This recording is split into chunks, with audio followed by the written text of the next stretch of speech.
Amin'ny kafaliana indray tompoko lasy tompoko vava no hitsidina ny tokantranonao amin'izao alahady hariva izao ato anatin'ny fandaharana mahery atolotra antsika rehetra ary mpanaraka ny fandaharana ny araba ary saina mpanajana isika anaraka izany hatramin'ny farany horesantsika amin'ity hariva ity ny tolon'ny baolina lavalava izay ny farana tamin'ny androany ny fiadiana ny tompon-daka ny ligina Analamanga eo ihany koa ny taranja handball ny taranja baolina kitra ary ny taranja kickboxing.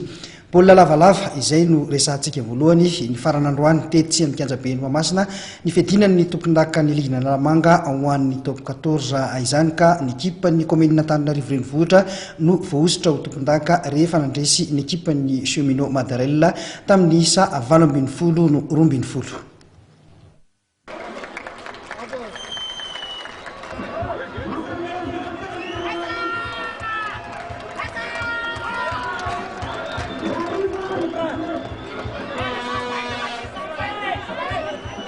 Tsy navotsitry ny Arivo rugby club atao tokotany ny omby mifaha nandritra ny lalao famarana fiadiana ny tompon-daka ny ligina Analamanga ho an'ity taom-pilalaovana 24 ity.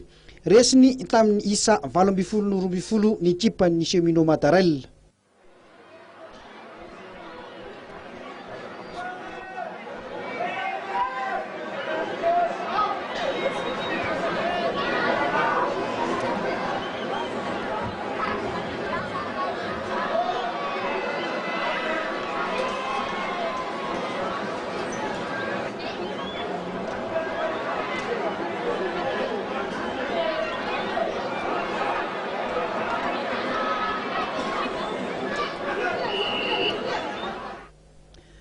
Tamin'ny ankapobeny dia tsy tantaratra loatra ny endri-dalao famarana anazy tamin'ity androany ity raha ny endri-dalao nasehon'ny ekipa Rotota.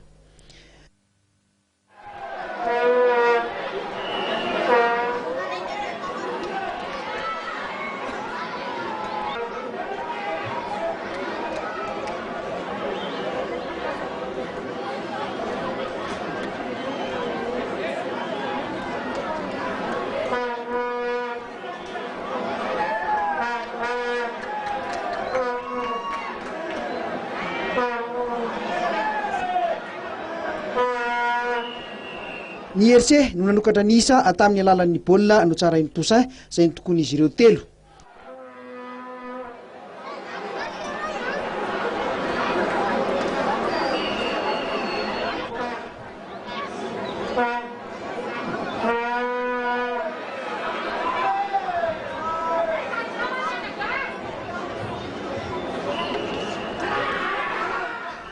Taorin'izay dia mbola nahatsara hors-jeu indray ny RC tamin'ny alalan'ny Radadatoa ka izay nitarihany tamin'ny isa 4-0. Nanomboka teo dia nanindry mafy ny Cheminot ka nahatsara hors-jeu iray ihany koa nanoloana ny Aintso ka dia maty ny Mamikely Somatsara zany 4-3 ny isa teny amin'ny Solaitrabe. Io ihany koa no nentin'ny Rotota ny ala sasatra.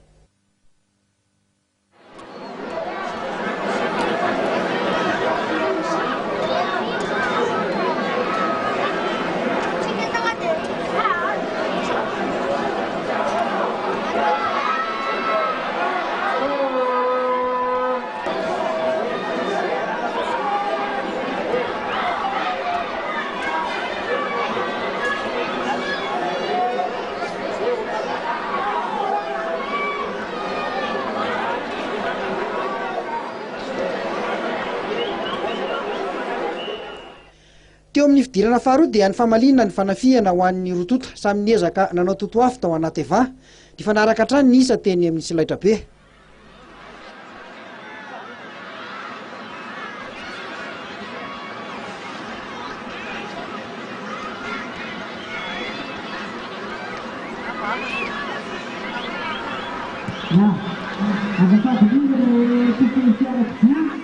Taty amin'ny 10 minitra farany vao nitarika tamin'ny isa 20 ny IRC rehefa natsara hors-jeu roa i Toussaint.